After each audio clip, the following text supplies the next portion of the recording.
So just last night I had what was probably only the third experience I've ever had relating to my spiritual practice, and specifically relating to the Morrigan, that really kind of shook me to my core, and that really kind of shifted my perspective in a pretty major way, and not in any way that is particularly concrete, and not in any way that kind of makes kind of logical or narrative sense. But just, I guess I just had this reminder that strange things happen and unlikely things happen all the time in this life. And I think, although it's not a kind of join the dots kind of, this is what the Morrigan is trying to tell me kind of neat story or anything like that. And I think a lot of the time the weird experiences we have in life are like that, or certainly for me, a lot of the kind of stranger, more unlikely, kind of strangely coincidental experiences I've had haven't really been like that. They haven't been very clear. They haven't been sort of a direct message from the mouth of God/Goddess. They've really just been moments of feeling as though there's something unusual, unlikely, that can't really be explained by my particular kind of understanding of the world or the scientific paradigm. And even if it could probably just be explained away as coincidence, there's just something about it that shakes me up a bit and leaves me remembering that I think presuming to understand how the world works, and that I have some sort of clear grasp on what is and isn't real, is really the height of arrogance. So I'm going to do that annoying thing where I don't actually explain to you what it was that happened, because out of respect of the privacy of the people involved, and also my own privacy, it's just not really something, unfortunately, that I can actually share. But rest assured, it's not really a particularly interesting narrative anyway, like I say, because it's not one of those things that, you know, a light bulb went on over my head and I suddenly went, oh, this is what's been going on this whole time and the Morrigan is telling me this, or anything like that. It's a lot more subtle than that, and maybe stranger for that subtlety, because I think if I was able to string it together in some sort of narrative, in some sort of clear message, I would probably tell myself that I was making it up, that I had kind of constructed this, that I don't know, had somehow brought about this coincidence as a means of confirming to myself what it is that I want to believe I'm being pushed to do or drawn in some way. Instead, it just actually feels kind of quite mysterious. So what I will say is that it involved me encountering another Morrigan devotee in a very unusual and unlikely circumstance. And it just left me wondering a lot about the reality, the ontological reality of the Morrigan, first of all, but also just about the interconnectedness between different people and the sometimes very unlikely threads that connect us to other people, and the sometimes like just completely illogical and strange ways that we discover that we are related to other people, and there's not necessarily any rhyme or reason to it. So it's not an experience that has left me kind of thinking, oh, I 100% now believe in some kind of literal existence of the Morrigan. It's not a conversion experience per se. It's more just left me wondering about the ways in which we can maybe even sense out certain patterns with other people, and sense out people who have been touched in some way by things that have also touched us, if that makes sense, which it probably doesn't, and I do apologize because I know that really annoys me when people do that.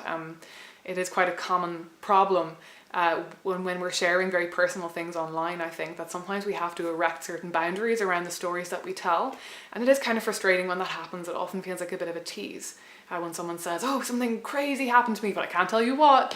But that's just the way of it. But the reason I'm making the video is because I felt like there was something to be said here about belief and faith and the strange twists and turns of our spiritualities, of our spiritual practices and our beliefs and so on.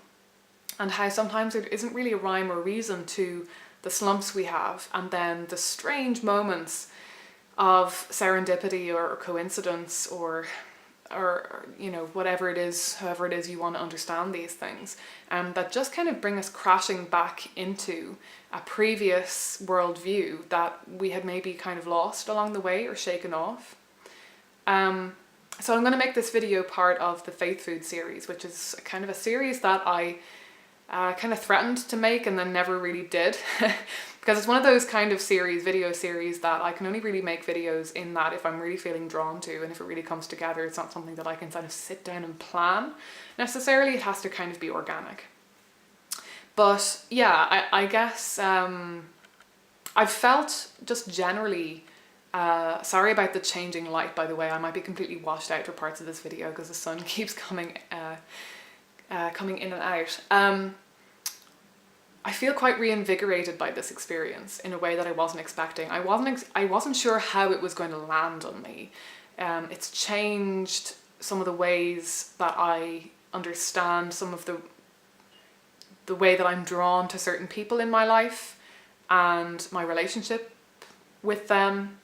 And I thought that in a way it was going to shake me up a lot more with regard to them, and that it would leave me confused or worried or wondering if I have gone down the wrong path completely or missed something, or I don't know. I guess I was initially worried about that, but it hasn't actually. What it has done is actually left me feeling really reinvigorated and really plugged in for the first time in a long time. And I think it was just what I needed. I think I really needed just something a little bit strange to happen to me, and to remember, like I say, that everything isn't kind of set in stone, that there always will be things that happen to you in your life that shake you up and that remind you, like I say, that understanding or thinking that you understand how the world works is it's really just a form of control. I think we try to feel like we're in control of our lives and of the story that we're kind of going through in our life narrative, and we like to feel that we're in control of that. We like to feel that we understand what's happening to us, and a lot of, I think, a spiritual quest is about that search for understanding and a search for control, a kind of a grasping for control. But for me, I think the best thing in the world for me is to feel like I've lost a sense of that control, that some things are out of my hands because I don't even understand why certain things are connected and how certain things come about and why I've ended up in a particular place at a particular time meeting a particular person. It's not something that I can actually plan, and it's not even something that I can, and like I say, even if I understood this experience as a message from the Morrigan, which, like I say, I don't know if I am or not really. Even if I were to understand it as some sort of literal message from the Morrigan, I wouldn't have the first clue where to start following it. So I suppose what I'm trying to say is that sometimes I think my faith needs something a little bit counterintuitive to spark it back into life. That sometimes it's the sense breaking things rather than the sense making things that really put me back in that place of reverence and awe, that really make me feel more alive, I guess, because when something that is unexpected and unexplainable and mysterious and that doesn't actually make any sense, that doesn't even, like I say, it doesn't even add up to some big picture or some big story, it's just weird. When something like that happens, it really breaks open all sorts of possibilities, I think, for me, in a much more liberating way than if I just sort of got the sense that the Morrigan was pushing me in one particular direction, and I just felt, right, well, that's that. She wants me to do that, and that's it, and that's final. I don't think that would be breaking open a world of possibilities for me in the same way. And like I say, I wouldn't call it a conversion experience in the sense of it kind of making me literally believe in the Morrigan. It's more just a sort of, what is this? Why? How? What does this mean? Does it mean anything? Kind of experience, which again I think is, because of the kind of person I am, it's much more exciting. And in terms of my faith, it's much more exciting because my faith is very loose, and it always has been. My faith is really just in there being something more, in there being something greater, and I don't think I'm the kind of person who would ever be convinced by an experience that might convert somebody else to a belief in a personal God, or, you know, a God who has some big plan, some clear life structure, life narrative laid out for us. I don't think I would ever be convinced by that. I don't think, I mean, literally if a ghost or a God or some actual human-like figure walked into the room right now, it wouldn't convert me to believing in ghosts or spirits or kind of literal gods. It would just make me think I was hallucinating. You see what I mean? So I guess when it comes to faith and being reinvigorated in your faith, you know, your mileage may vary, and it comes in different forms, and we all need different things based on what it is that we actually believe, what it is that, I suppose, where we lie on the cusp between things. I think we all, not all, I mean, for those of us who flit in and out of faith and who flit in and out of different beliefs, the two kind of forms of belief that we you know, kind of flop about from one to the other in, are probably quite different from person to person. And so it's going to be different, very different kinds of experiences that really throw us over one way or the other. And strangely enough, I feel a bit like originally what threw me back into something approaching nihilism was the lack of narrative coherence that I experienced with my original sort of weird encounter with Morrigan-esque stuff going on when I first came to Edinburgh. I felt a little bit like she very forcefully brought me here to Edinburgh and then just left the building, and I was kind of left feeling like, what am I actually here for? I never got a sense with anything in particular that I embarked on, with any interpersonal relationships that I began, even including my my relationship. I never really got the sense again that I was like, you know, that aha moment of, oh yeah, this is what she brought me here for. Like, that just never happened. And I think that just left me feeling a bit foolish. It left me feeling like, right, well, there wasn't really anything to that then, was there? That was just a hyperactive brain making connections between things which were purely coincidental, and that I just wanted to feel like there was some bigger picture or some bigger plan.